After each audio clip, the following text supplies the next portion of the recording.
Ambassador Michael Caine stood at the edge of the diplomatic gallery, looking down at the grand arena of Xylar Prime with a mixture of professional assessment and personal dread.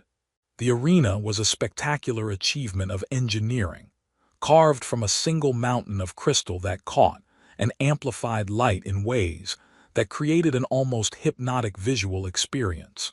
The acoustics were perfect, designed to carry sound to every seat in the massive structure so that, when Princess Velora spoke, every word rang with crystal clarity to the 50,000 Xylar citizens gathered to witness the challenge of ascension. This was Caine's third day on Xylar Prime, and the diplomatic mission he'd been sent to lead had already proven frustrating in ways his briefings hadn't fully prepared him for. The Xylar Dominion was expanding aggressively into territories that several other species considered their sovereign space, and the resulting tensions had brought the region to the brink of war. Humanity, as part of a coalition of concerned species, had sent Caine to negotiate a peaceful resolution before military conflict became inevitable. The problem was that the Xylar didn't negotiate the way humans did.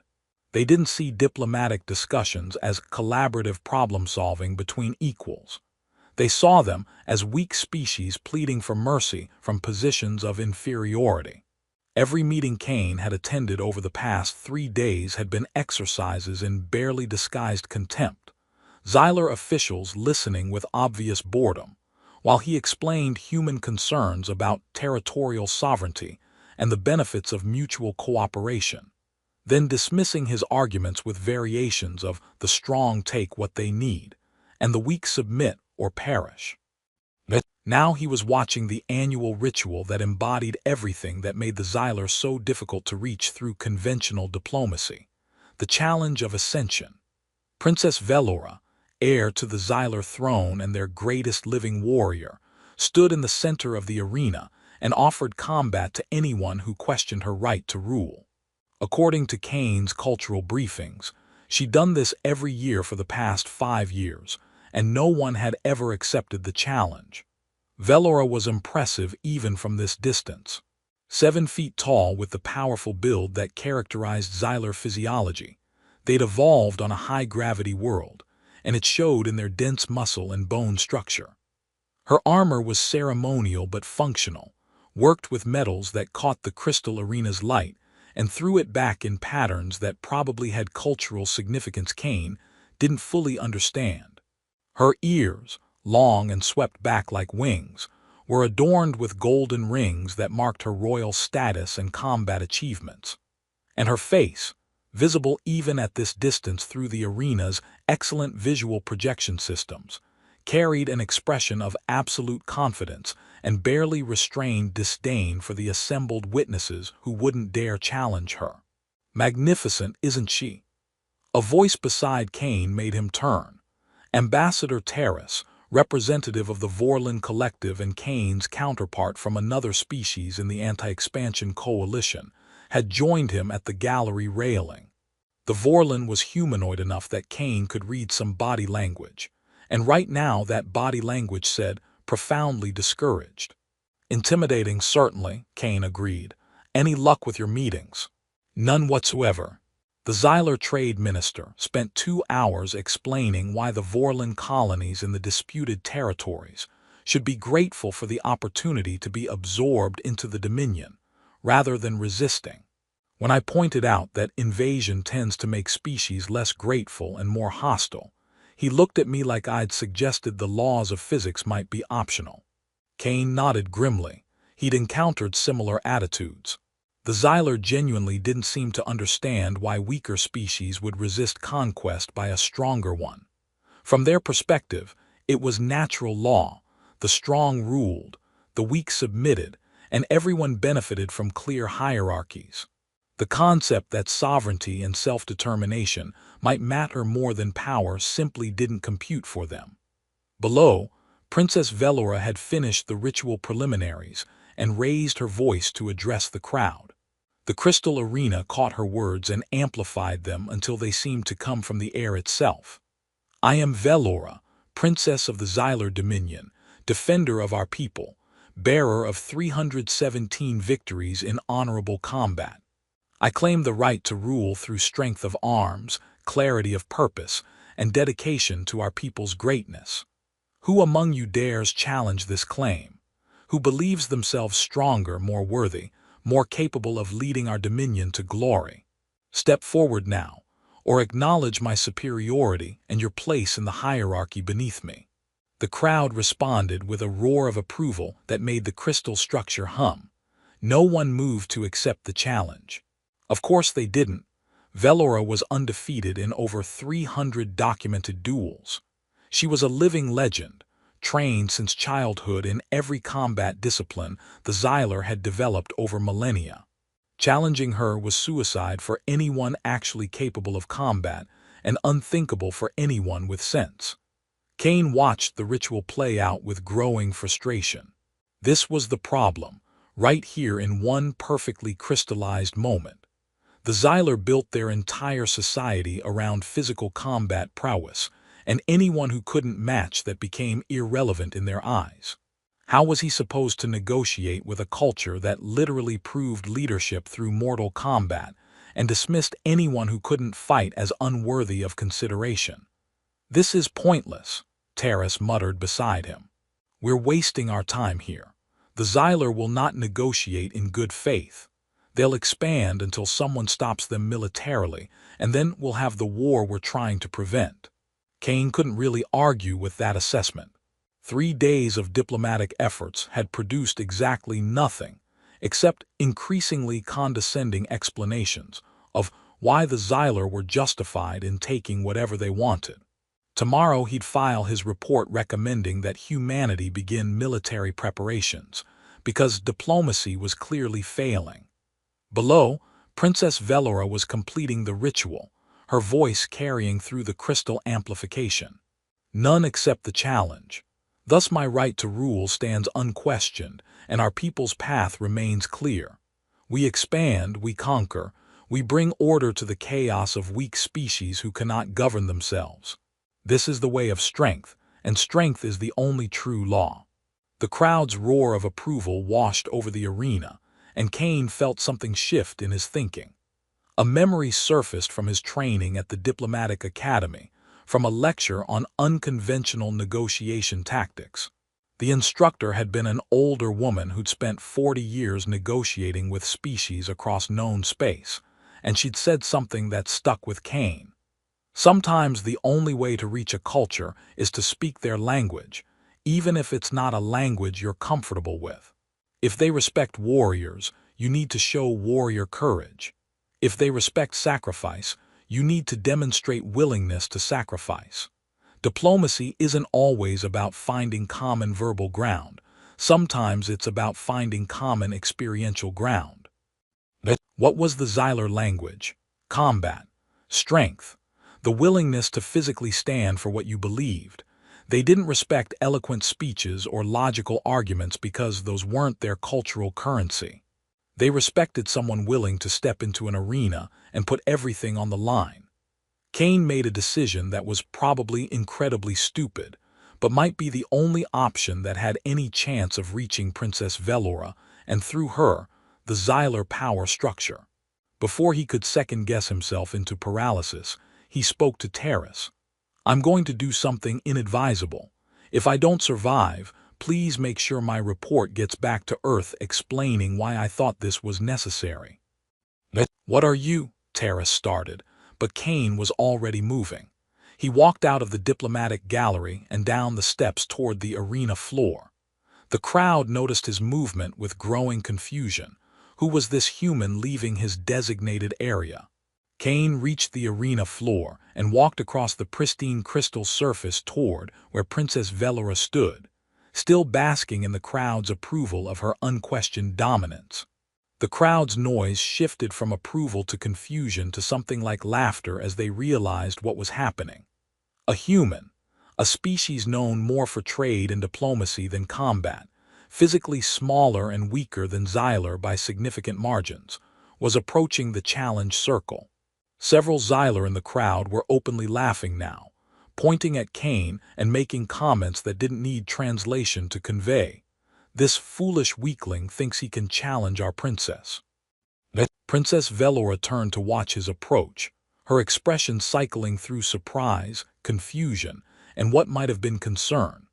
When Cain reached the edge of the challenge circle and stopped, meeting her eyes directly, the laughter in the crowd died down as they realized he was serious. "I am Ambassador Michael Cain of the Terran Coalition," he said, his voice steady despite the adrenaline making his heart race. "I accept your challenge." The silence that followed was profound. 50,000 Xylar went completely quiet, processing the unprecedented situation.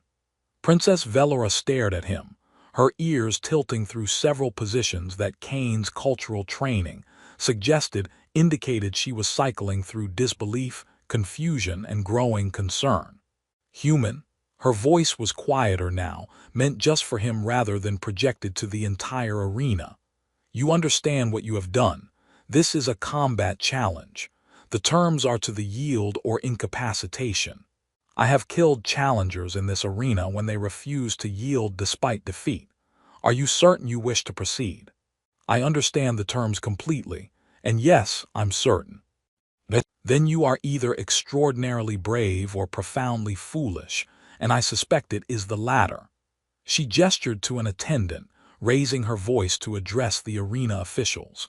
"Provide the human with appropriate armor and a blade. I will not have it said that I killed an unarmed diplomat and started an interstellar war through dishonorable combat. If he wishes to challenge me, he will do so properly equipped." The attendants rushed to comply, bringing Cain a set of armor that had been hastily adjusted for his smaller human frame, and a blade that was a simplified version of the weapon Velora carried. Cain accepted them, taking several moments to familiarize himself with the weight and balance.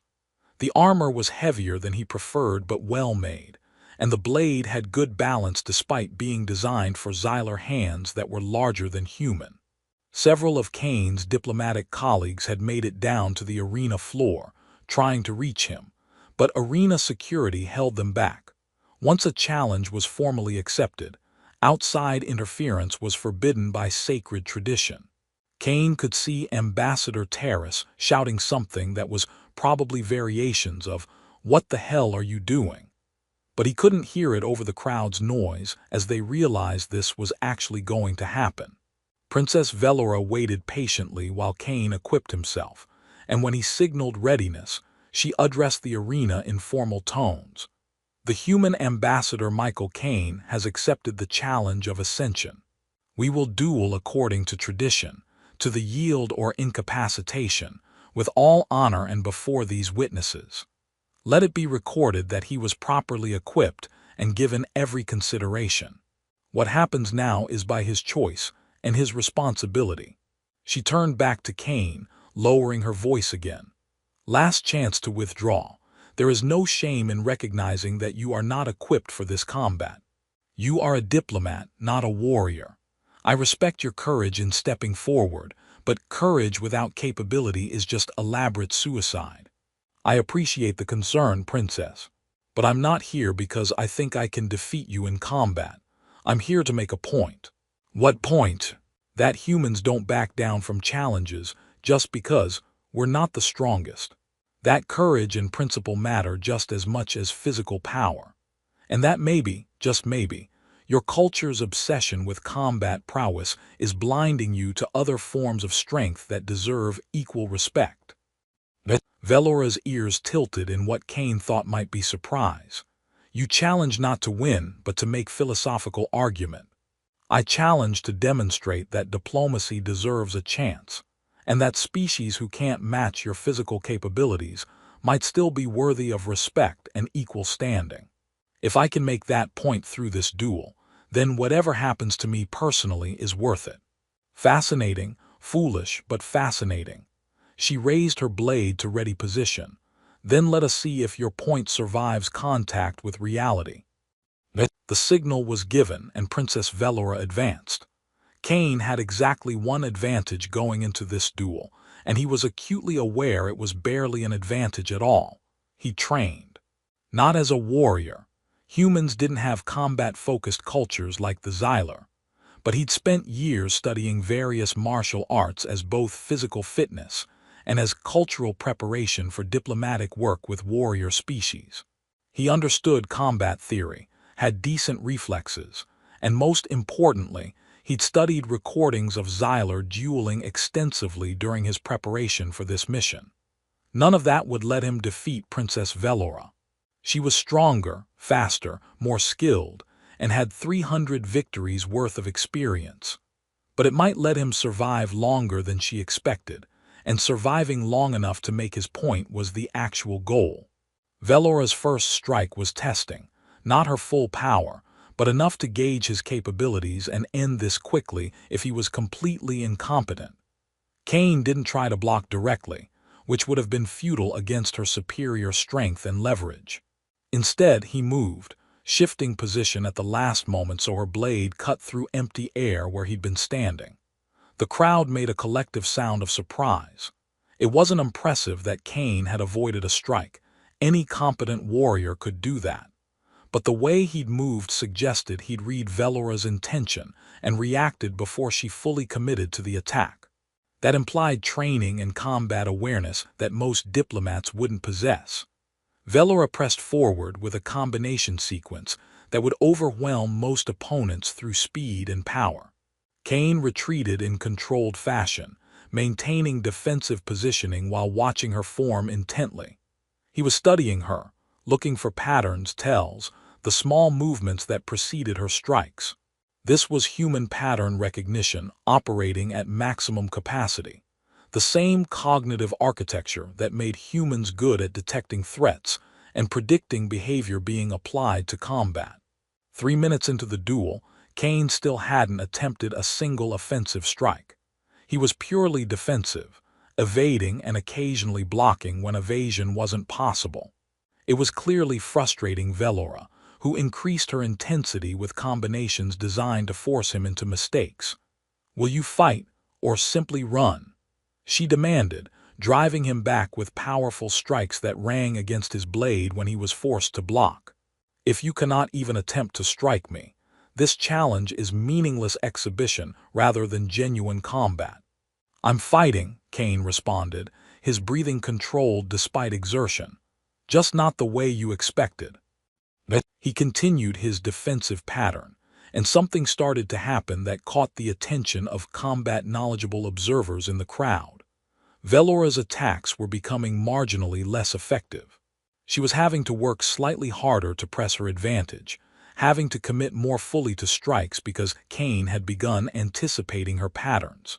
He wasn't matching her skill, that would be impossible, but he was adapting in real time, learning her rhythms and tells, starting to predict her combinations before they fully developed. 10 minutes into a duel that should have ended in seconds, Cain attempted his first offensive strike. Not a power blow, but a precisely timed thrust toward a momentary gap in Velora's defense. She blocked it easily, but the crowd reacted because the strike had been genuinely dangerous. If it had connected, it would have scored a serious point. Velora's expression shifted.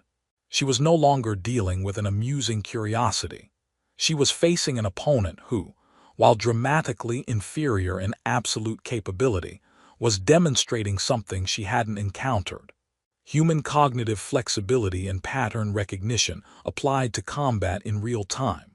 15 minutes, and Cain had landed 3 strikes, none powerful enough to do real damage through armor, but all precise enough to prove intentionality rather than luck.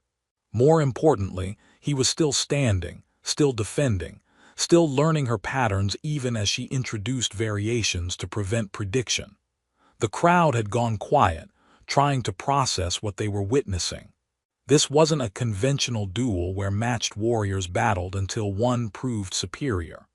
This was a demonstration that combat effectiveness wasn't purely determined by strength or traditional skill, that intelligence and adaptability could partially compensate for physical disadvantage. 20 minutes in, Cain spoke while maintaining his defense.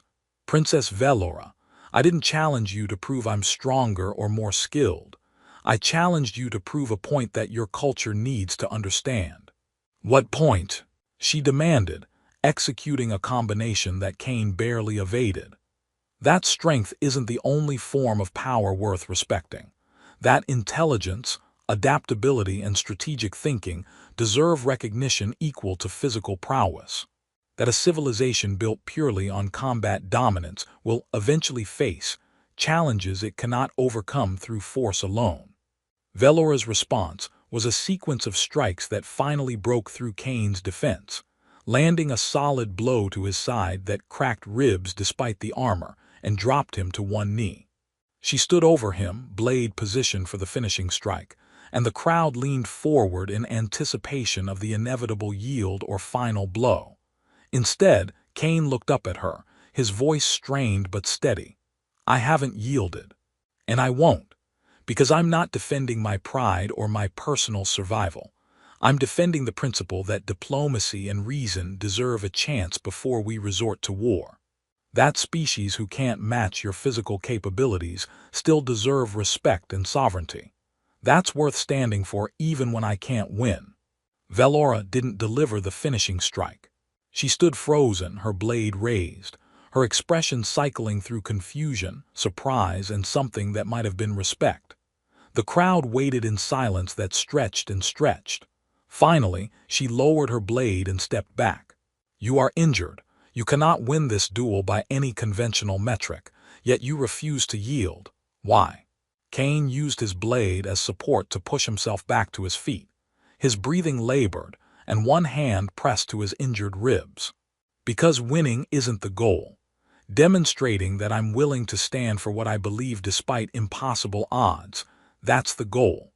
Showing your people that humans and other species you consider weak don't back down from principles just because we're not the strongest, that's the goal. This is foolishness. Bravery without victory is just slow defeat. No, bravery without concern for victory is principle. It's fighting for what matters regardless of outcome. Your culture values strength, and I respect that immensely. But my culture values the courage to do what's right even when success isn't guaranteed. Both philosophies have merit. I'm trying to show you that strength isn't the only virtue worth building a civilization around."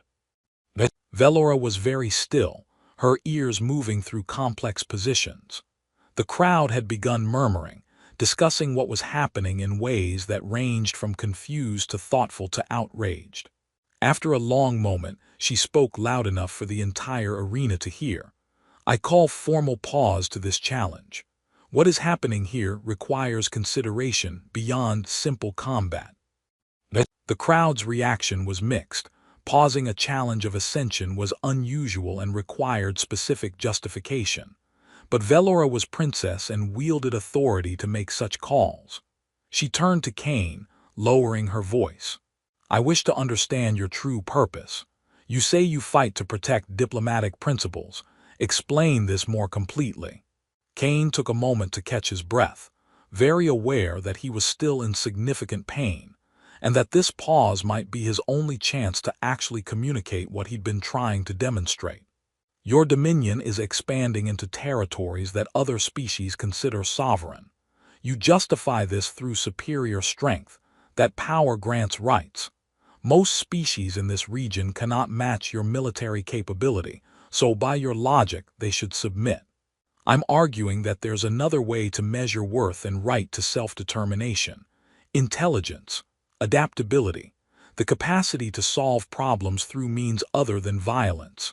If you can respect these qualities as you respect combat prowess, then maybe we can find peaceful coexistence.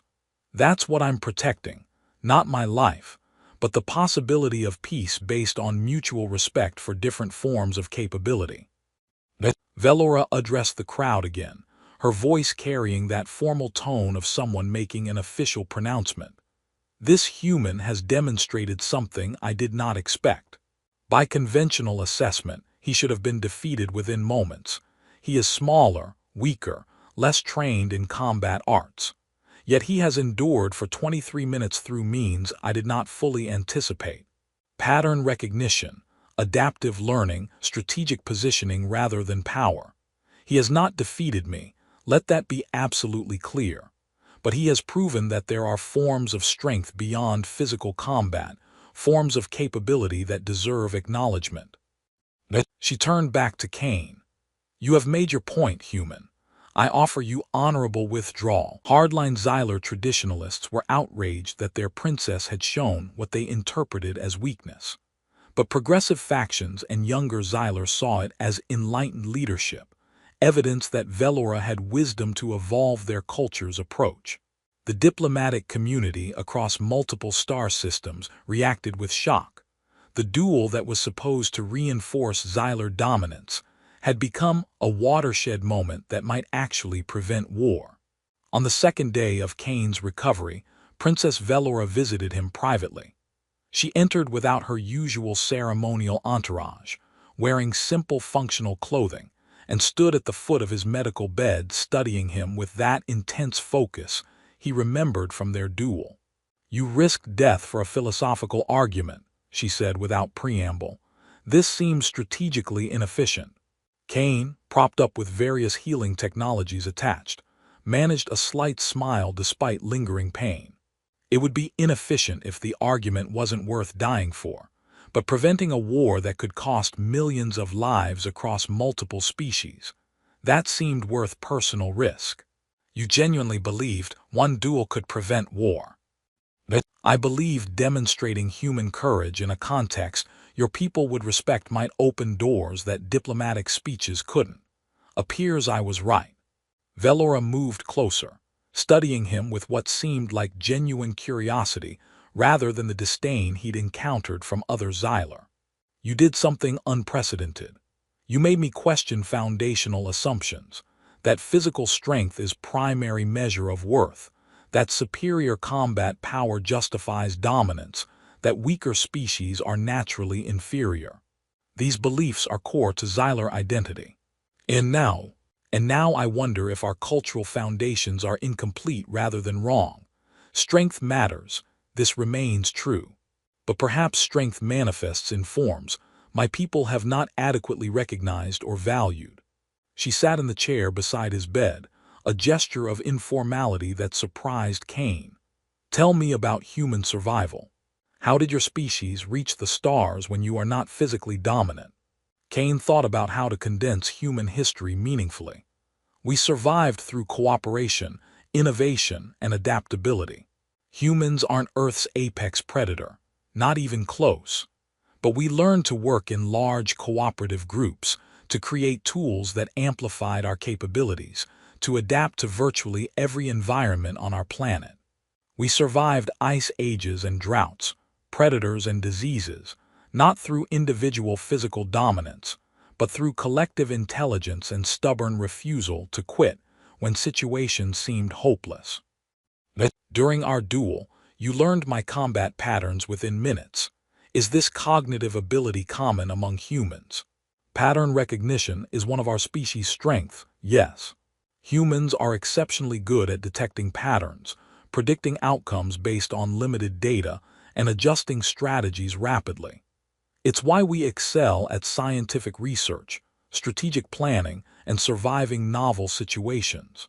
During the duel, I was doing what humans do naturally, observing, learning, adapting as quickly as possible. This is remarkable and concerning. Concerning how? Because it suggests humanity might pose a different kind of threat than I anticipated. Not through military superiority, but through capacity to adapt to and potentially overcome challenges that should defeat you by conventional assessment. Cain laughed, then winced at the pain it caused his ribs. That's exactly why diplomacy is better than war from your perspective. If you fight us militarily, you'll win most conventional engagements. You're stronger, your weapons are more powerful. But humans are survivors. We adapt. We find unconventional solutions. We endure beyond what should be possible. A war with humanity would take longer and cost more than you expect, not because we can win military victories, but because we won't stop trying until we find ways to survive and potentially exploit weaknesses in your approach. You argue from weakness, not strength. I argue from honest assessment. You would win a conventional war, but it would be costly and create an enemy that becomes more dangerous over time as we adapt. Whereas an alliance would let both species benefit from complementary capabilities, your strength and martial excellence combined with human adaptability and innovation. That partnership could be more powerful than either species alone. Velora was quiet for a long time, her ears moving through positions that suggested deep thought. You are persuasive, Ambassador Kane. More than that, you are honest in ways diplomatic speech usually avoids. This is refreshing and somewhat disarming. Honesty seemed more useful than flattery, given that you're perfectly capable of killing me if you decide I'm wasting your time. That got a sound from Velora that might have been Xylar laughter, a harmonic exhalation that suggested genuine amusement. True, but I find I do not wish to kill you. You have earned something rare. My respect and my genuine curiosity about human perspectives. They talked for hours. Velora asked detailed questions about human culture, psychology, history, capabilities, and weaknesses. Kane answered honestly, not hiding humanity's flaws. Human history included plenty of conquest, conflict, and cruelty, but framing them in context of a species still learning to manage its own aggressive tendencies productively. Velora shared insights about Xylar culture that few outsiders learned. Their emphasis on strength emerged from evolution on a high-gravity world with dangerous predators where physical capability was literally necessary for survival. Over millennia, survival necessity became cultural identity, and Xylar built their entire civilization around the principle that the strong should lead and weak should follow. This worked within their species but created problems when encountering others with different strengths. By the time Kane was cleared to leave medical care 3 days later, he and Velora had established something unprecedented. Genuine friendship based on mutual respect and honest communication. She asked him to serve as primary human liaison for ongoing negotiations, and he agreed. The formal diplomatic negotiations that followed were productive in ways that surprised everyone. With Velora's support, the Xylar Dominion agreed to halt aggressive expansion and instead proposed a mutual defense and trade alliance with humanity and several other species. The terms recognized different species' complementary strengths. Xylar provided military security. Humans contributed technological innovation and diplomatic coordination. Other species added their unique capabilities. It wasn't perfect. Factions within all involved species opposed the alliance for various reasons, but it was a genuine alternative to war, and it was working. 6 months later, during celebrations marking the formal treaty signing, Velora and Kane stood together on a balcony overlooking Xylar Prime's capital.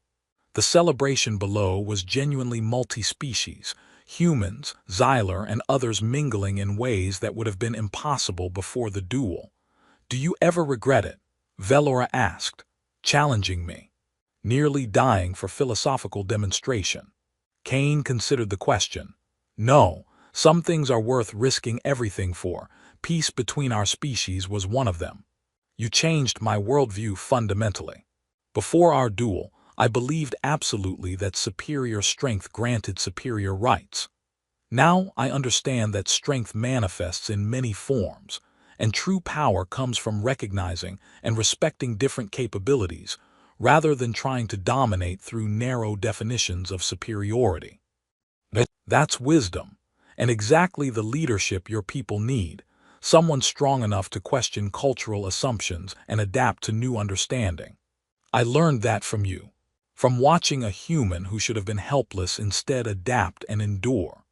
You demonstrated that principle doesn't require victory, that courage can be standing your ground when defeat is certain, that intelligence and adaptability matter as much as physical prowess."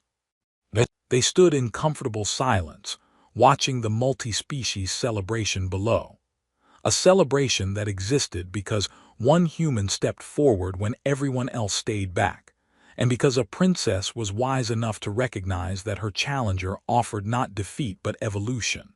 Before Kane returned to Earth for new assignments, Velora gave him a gift, a replica of the blade he'd used during their duel, inscribed with marks identifying him as a warrior of honor in Xylar culture. The gesture was profound, formal recognition as an equal despite vast differences in combat capability. If your people face threats you cannot overcome through diplomacy and adaptation, Velora said, remember you have allies who value strength and will stand beside you. The Xylar Dominion honors its alliances absolutely. And if your people face challenges that strength alone can't solve, remember you have allies who specialize in unconventional solutions. Humanity honors its friendships just as absolutely. They parted as equals, as friends, as leaders who'd learned that the greatest strength was wisdom to recognize that no single species had all answers.